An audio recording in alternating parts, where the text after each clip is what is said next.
Private banking measures में, रिलायंस में वो हैवी वेट्स आज भी थोड़े से दिक्कत में। कंट्रीब्यूशन प्लेट में आपको रिलायंस, एचडीएफसी बैंक जैसे दोनों देश के दिग्गज स्टॉक्स अभी भी टिक नहीं पा रहे हैं, वो क्लियरली स्क्रीन पे विजिबल। ऐसे में मैं इंडिविजुअल स्टॉक्स पे जाऊं उससे पहले रूपक से जान लिया जाए कि निफ्टी पे इस समय दरअसल नज़रिया बन क्या रहा है।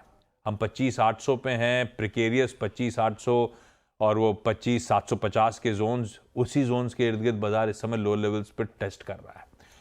रूपक, क्या अंडरस्टैंडिंग मार्केट्स को लेकर? ये कल के पेन के बाद आज वॉलेटिलिटी काफ़ी ज़्यादा, क्या वॉच आउट कर रहे हो आप लोग? कोई निफ्टी में डायरेक्टली ट्रेड ले रहे हो या अभी वेट एंड वॉच मोड है? कुछ की लेवल्स आप लोग वॉच आउट करोगे, क्या होगा?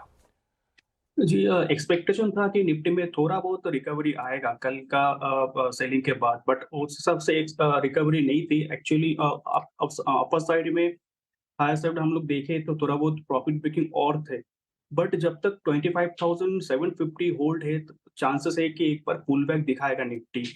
बट आज का दिन हो सकता है निफ्टी साइडवेज रहे।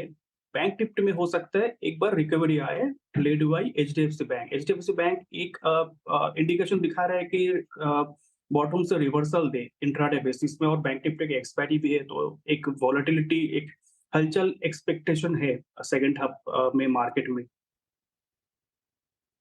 सेकेंड हाफ में हो सकता है वो दिग्गज एचडीएफसी बैंक मूव दिखाने की कोशिश करे, दिखाने की कोशिश कर रहा है। आज के इंट्राडे लोव्स बीएससी पे 1720 के हैं, 1725 पे अब आया है।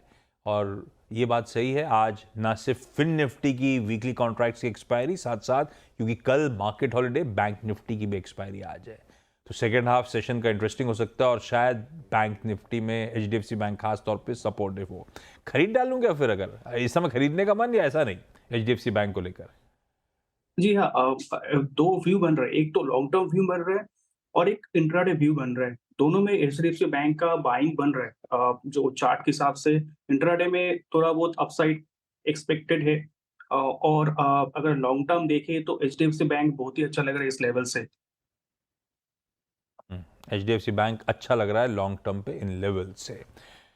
पिछले प्रीवियस हाइज के आसपास से अटका था और अब शायद यहां से वापस रिकवरी का ट्रेड प्ले आउट हो। दो वायदा के स्टॉक्स जहां पे बहुत बढ़िया लॉन्ग्स ऐड हो रहे हैं। एक तो अतुल लिमिटेड खींचिएगा, 5% वायदा में उछाल है, ओआई में 22% का जंप दिख रहा है मुझे इस समय। और ऐसे ही मेटल्स में ये चर्चा हुई थी जब चाइना फैक्ट्री एट प्ले था, हम लोग 8 बजे जब डिस्कशन करते हैं तो नाल्को का नाम आया था। नेशनल एल्यूमिनियम 7.5% गेन्स, वायदा का टॉप मूवर, टॉप गेनर, और यहां पे भी ओआई में तगड़ा 13-14% का उछाल। क्लियरली बढ़िया लॉन्ग सौदे डलते हुए दोनों में। रूपक, इन दोनों, नाल्को हो या फिर अतुल लिमिटेड, अतुल में वॉल्यूम थोड़े से कम रहते हैं लेकिन फिर भी इनमें से कोई परफेक्ट ट्रेड के लिए आज से तेजी का मन कहीं बन रहा है क्या इन पोजीशनिंग को देखते हुए? अगर नैल्को की बात करें तो स्ट्रॉन्ग रैली ऑलरेडी दे दिया। हो सकता है हाँ। यहाँ से भी और आगे ऊपर जाए टुवर्ड्स 240, तो लग ही रहे नैल्को मुझे। बट इन दोनों में से एक पिक करना है तो अतुल पिक करूंगा। केमिकल स्टॉक्स में एक स्ट्रॉन्ग बाइंग है और अपसाइड ज्यादा एक्सपेक्टेड है अतुल में।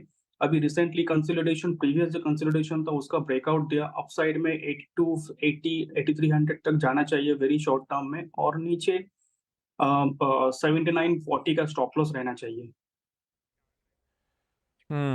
चलिए इन स्टॉक्स को रखिए रडार पे।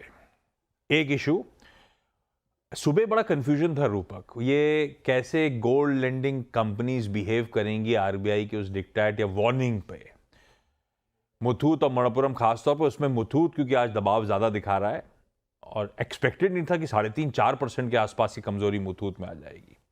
अच्छे खासे शॉर्ट्स बिल्डअप हुए हैं मुथूट फाइनेंस में।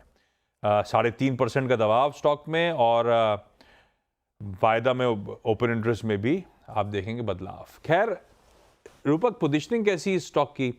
मैं इसीलिए कह रहा हूं, कंफ्यूजन इसलिए था कि अगर गाज गिरी है तो हो सकता है जो पुरानी लंबे अरसे से गोल्ड लेंडिंग कंपनीज हैं ये ज़्यादा बेहतर स्टेट पे होंगी, जब बाकियों का पेन आएगा तो ये बेहतर आउट परफॉर्म करेंगी। पर लॉजिक ये भी कहता है कि अगर नियम कड़े करने 3 महीने बाद शायद, तो सब पे ही गाज गिरेगी। तो आज शायद वो सेंटिमेंट ज़्यादा हावी है। मुथूट के लिए क्या व्यू बन रहा है? ये प्रेशर और माउंट होता हुआ नजर आएगा क्या? जी मुथूट का जस्ट एक वेरी शॉर्ट टर्म जो मूविंग एवरेज उसको नीचे आया, बट मुझे लगता है कि 1930 के एक स्ट्रॉन्ग सपोर्ट है।